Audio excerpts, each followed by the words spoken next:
Абхазия очень гостеприимная страна, люди очень доброжелательные. И, конечно, мы очень рады гостям из Беларуси в том числе. И, честно говоря, там, анализируя ежегодную статистику, мы видим, что гостей из Беларуси у нас вот прибавляется ежегодно. И как бы не только как туристов, но и для там взаимных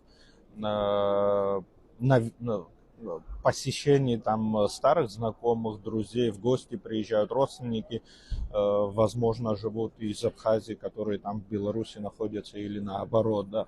Конечно же, мы рассматриваем с Беларуси очень широкий спектр развития сотрудничества. Наша продукция некоторая уже представлена на белорусских рынках. Вот буквально несколько лет назад был визит Лукашенко в Абхазию. Он посетил там один из регионов курортных Абхазии, в Пицунде в частности побывал. Его встречал президент Абхазии, на тот момент президент Абхазии Аслан Бжаня, там ну, высокое представительство. И мы очень рассчитываем, очень надеемся, что в перспективе в этом сезоне, ну, объективно говоря, уже маловероятно, что получится запустить в туристический высокий сезон, я имею в виду рейсы. Ну а так, конечно, на перспективу однозначно мы будем рассчитывать и работаем над тем, чтобы как бы с Беларусью у нас тоже прямое сообщение было установлено.